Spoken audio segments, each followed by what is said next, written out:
Hi, everybody. My name is Zara. I'm a registered occupational therapist and also a laughter yoga instructor.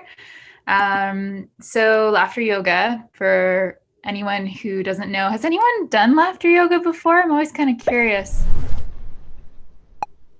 No? Okay, I'm seeing some shaking heads. I don't see anyone raising a hand or anything. Okay, there's a few people actually who have maybe done it. Great, so that's awesome. So laughter yoga is something that we basically use fake laughter to help us feel better. Basically, we've all heard laughter is the greatest medicine. It stimulates feel-good hormones and chemicals in our body. It helps engage the ventral vagus nerve, which is the opposite of the fight, flight, and freeze response. And it keeps us feeling happier in general. So we use kind of childlike wonder and playfulness exercises and fake laughter to stimulate these things in the brain.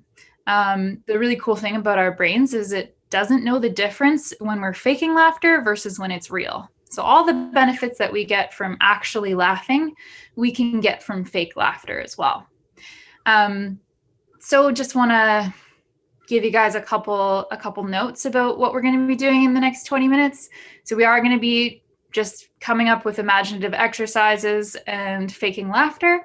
But just keep in mind, this is a supportive and safe environment. So we're not going to be laughing at each other. We're laughing with each other. There's no pictures. And just like a regular yoga class, we're not going to be talking aside from what's prompted in the exercises.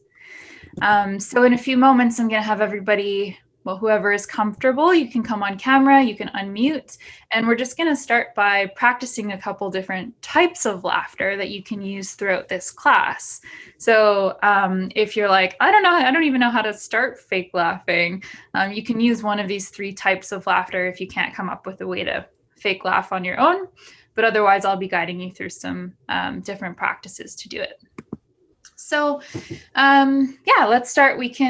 Whoever wants to unmute, you can unmute. The more people that do unmute, the funnier it'll be, because we get to hear everybody's beautiful laughter. And we can engage with each other. And in these times, especially in pandemic times, social engagement is so important, right? Like, even though we're on Zoom right now, we can see each other, we can see each other's smiles, and that's really great for our nervous systems as well. So we can start by practicing. Just put your hands on your belly, and we'll start with a Santa Claus laugh. So it's kind of like a ho, ho, ho, ho, ho, ho, ho.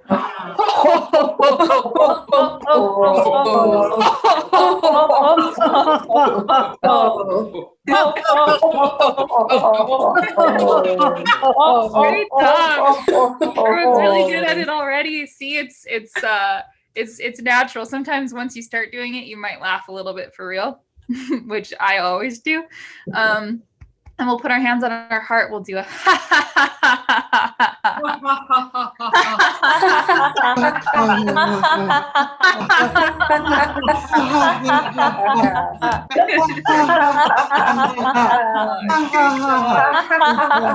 Beautiful.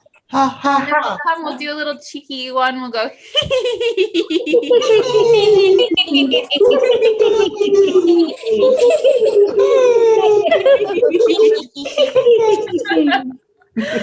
Oh, amazing. I love it. What a great group already. So yeah, this childlike playfulness can be a little bit uncomfortable because our adult selves are basically told not to be silly and weird and like playful. So it can be uncomfortable at times. Just do your best. Just know that you can't do it wrong. There's no wrong way to be here. There's no wrong way to laugh. So just do what you can. And if something doesn't feel comfortable or doesn't feel like good for your body, then just opt out of that exercise. That's totally fine. Okay, so one of the first exercises we'll just have you get as close as you can to the camera and show the biggest smile you have and a nice laugh. And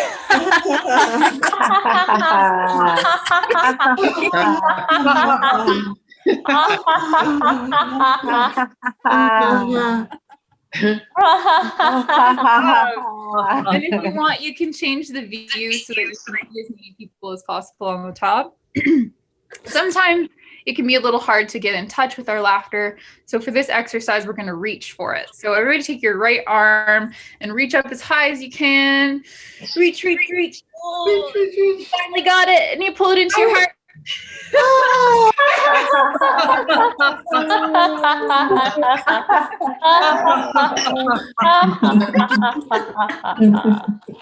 Good, let's reach with the other hand.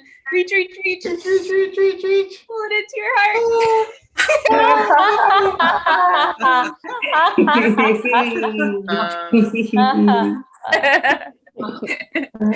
Good, let's reach with both hands. Grab a whole bunch of it this time.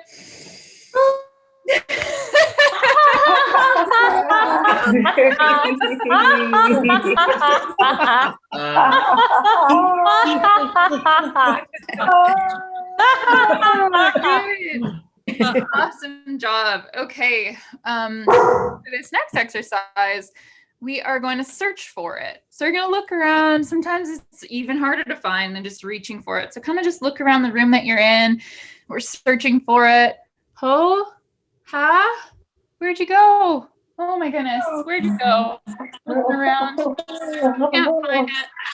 Where did it go? And then we'll look at somebody on the screen. We'll find it in them. We're like, oh, there it is.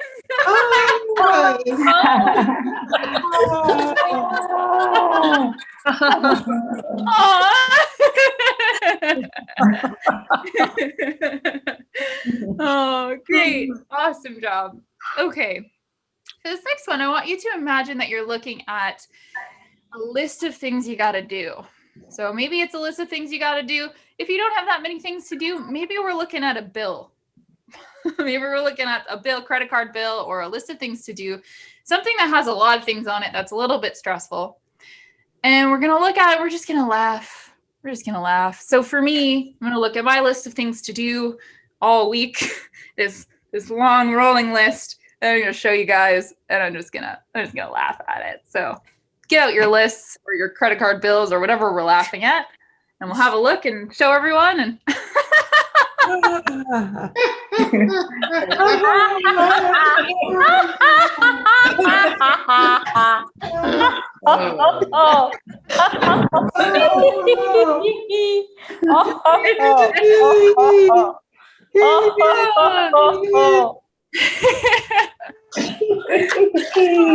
awesome. I'm already starting a little bit out of breath.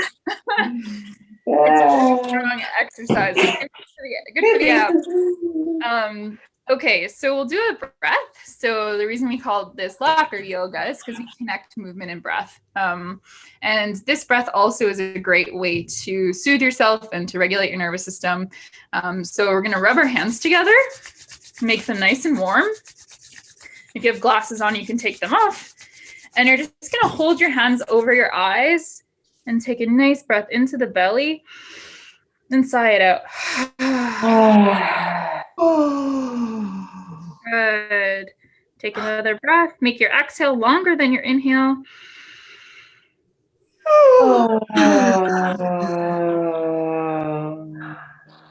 And take one more.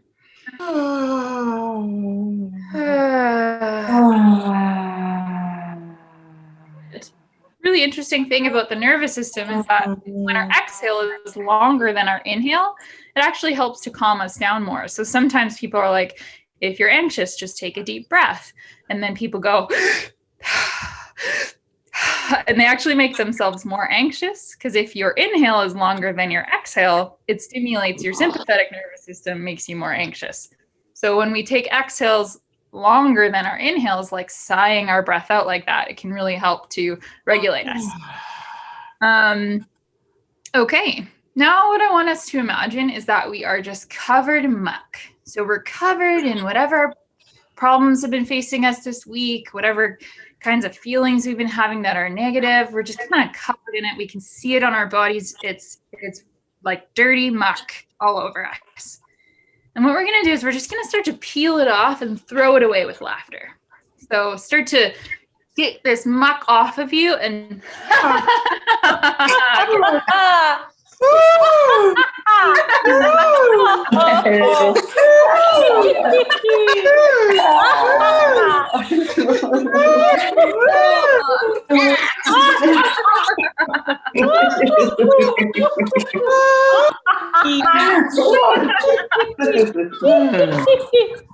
Oh, good. Oh man, I feel so much lighter. I don't know. I feel much lighter. That's nice. Now that we've got the muck off, we're gonna take a little laughter shower and just make sure that it's all nice and clean. And so we can start just going.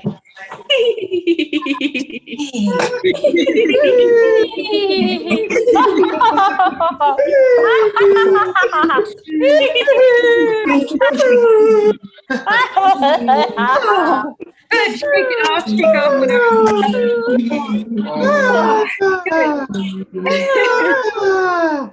I love that. That's awesome. So the one part that we didn't fully clean is our brains. So let's unzip our skulls. Plop the brain out. And we're just going to clean it with laughter, of course. Of course. Maybe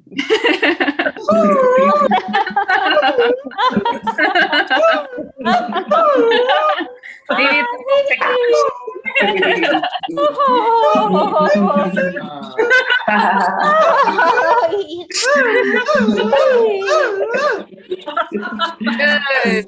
Okay, we'll put it back in our heads. Oh. And zip our heads back up. Okay. I love these sound effects. They're great. They're so good. Okay, let's take a breath because I need one.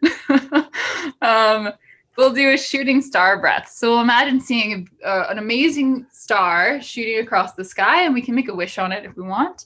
So we'll take a breath in and we'll go, oh. And then do that a couple more times on your own time. Wow. Wow. Great.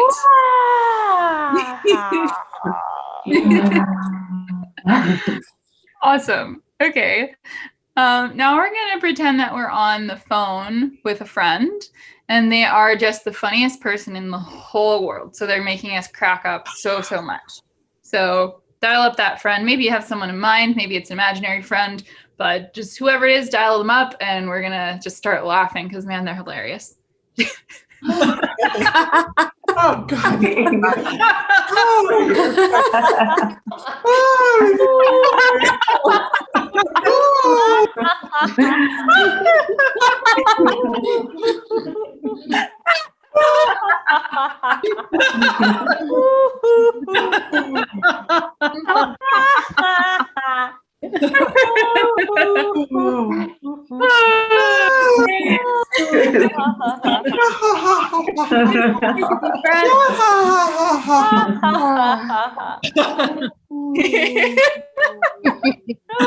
Sometimes the giggle keeps going, and then it's hard for me to stop and facilitate the class because I'm like caught in a giggle myself.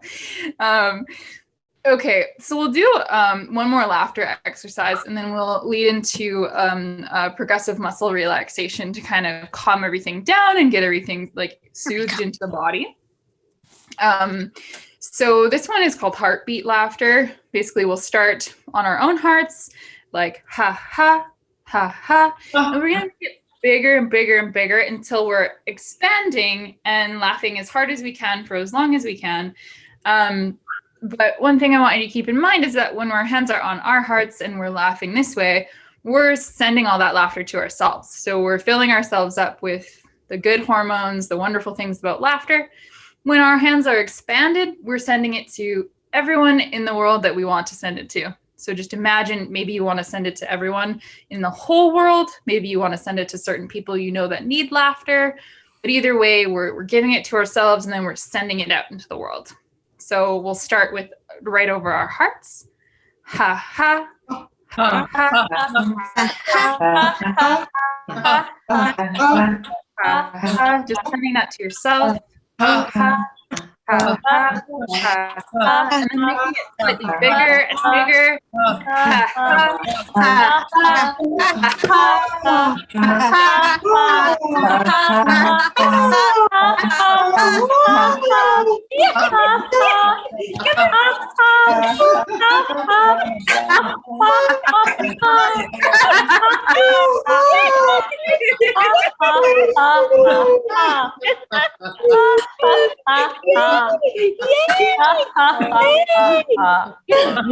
Amazing job, everybody. Oh, thank you so much for laughing with me. That's been so wonderful. So we'll just wrap this up with a quick body scan to kind of get back into our bodies and appreciate the maybe some subtle changes that have happened. So if you want, you can close your eyes or you can turn your camera off. You can look down at the ground if closing your eyes isn't comfortable for you. And I'll just guide you through this brief meditation. So again, just either close your eyes or look down at the floor, whatever feels more comfortable. And start by taking a couple deep breaths. You can still sigh them out if you want.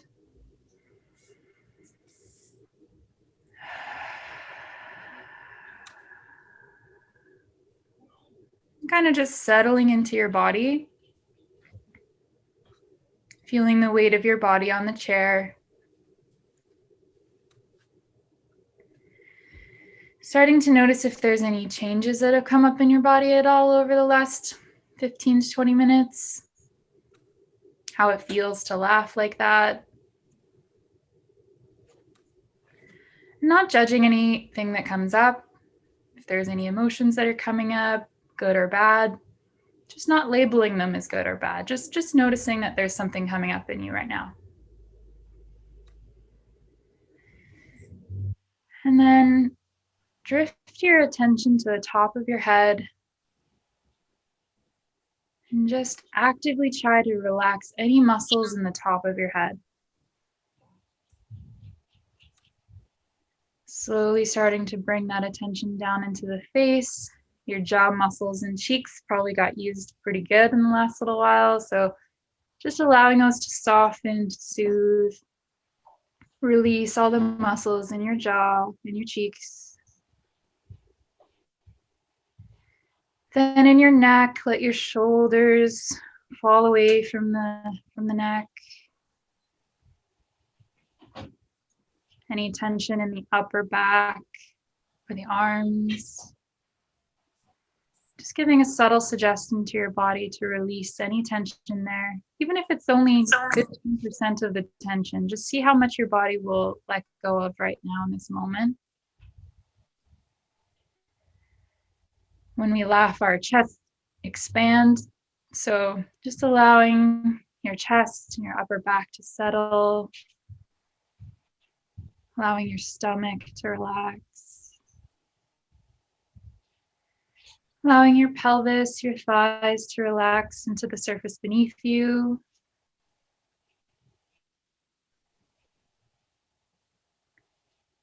Releasing any tension in your lower legs and your feet.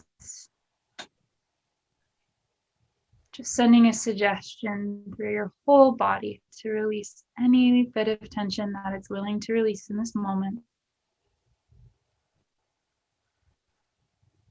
Breathing into any areas that feel a little bit more tense than others.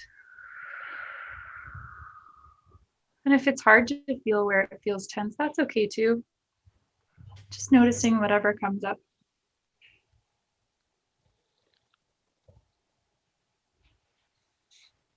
Just sinking into the surface beneath you a little bit more.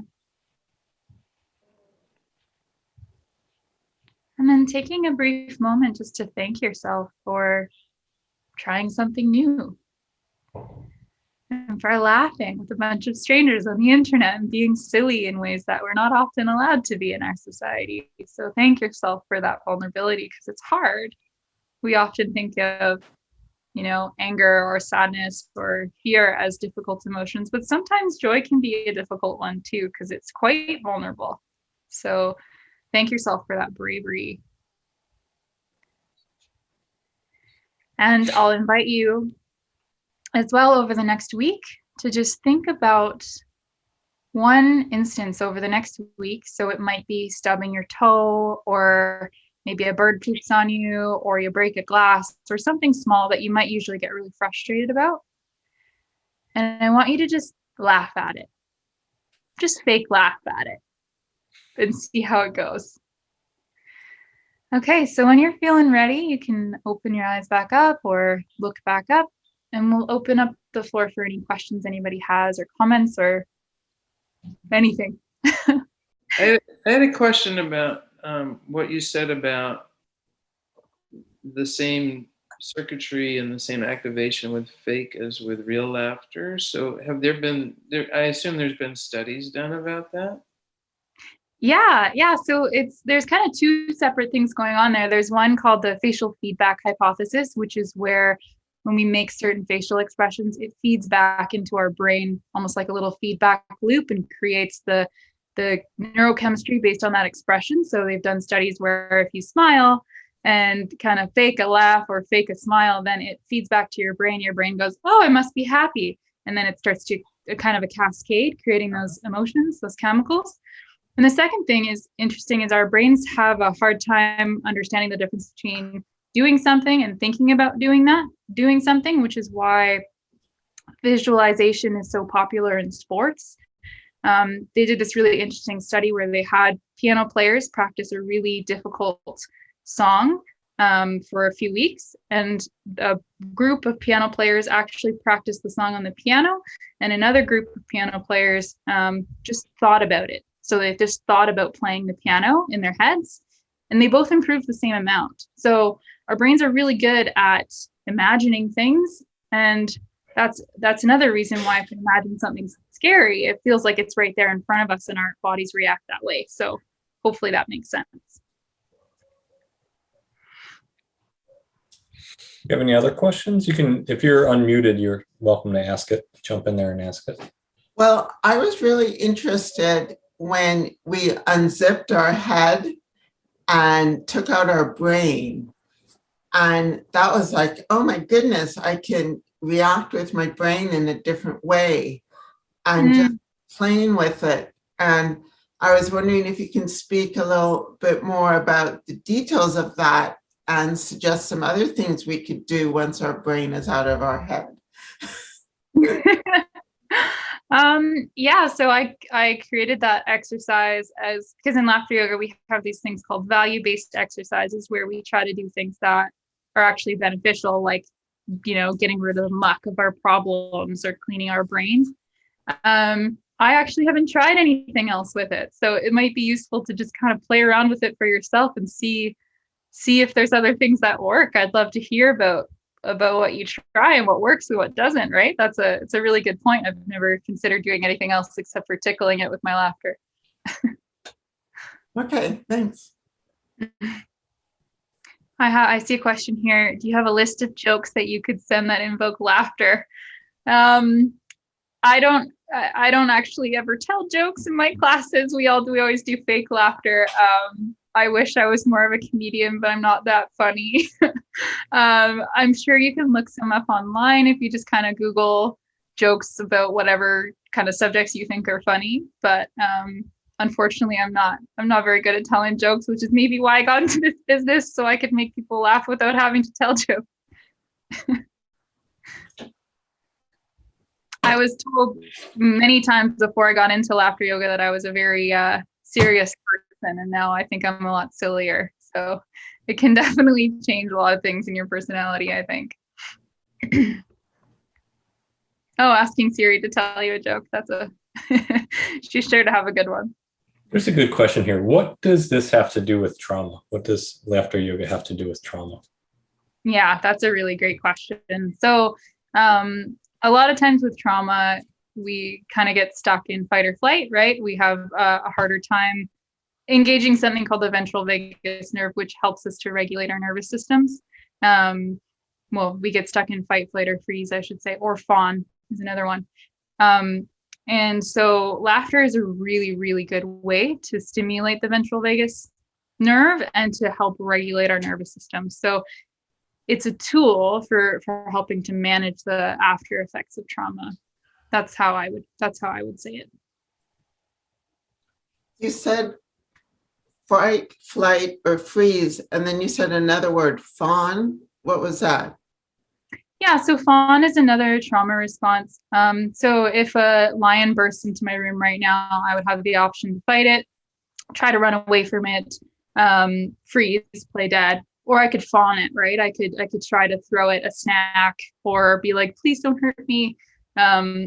So that's another trauma response. And over time in the bodies, it kind of shows up as people pleasing or codependency or those kind of behaviors. So it's not really a good response then if it's codependent. Yeah, I mean, it could be a good response in the moment of trauma because it's helping to save you. But if it's something that gets stuck in your body, similar to fight, flight, or freeze, and it's harder to go through that emotion fully, then yeah, it can become a negative thing over time for sure. How do you spell it? Fawn, Fawn. Oh, okay. Thank you. Yeah, you're welcome. I just thought of one more question. So if you're with someone who has trouble regulating, have there been studies to see whether your laughter can help them regulate or whether your facial expressions then help their vagal nerve? Yeah, excellent question. Yeah, it's called co-regulation. So there are lots of studies about how co-regulation is super important for healing the nervous system because sometimes we're just too overwhelmed to be able to do it on our own. It depends. With laughter, it can backfire, right? Because if someone thinks that you're laughing at them, that might backfire on you. But if it's the appropriate time, like I remember driving on some very scary roads with my mom and she was getting really stressed out. And I was like, let's just laugh. And having the invitation and then doing a little bit of laughter together, it helped us both regulate that stressful moment. So I think there are moments where it's really useful and moments where other co-regulating techniques like giving a hug or giving a soft, soothing voice or, offering a tissue, those kinds of things can be co-regulating in a different way. Thank you. Mm-hmm.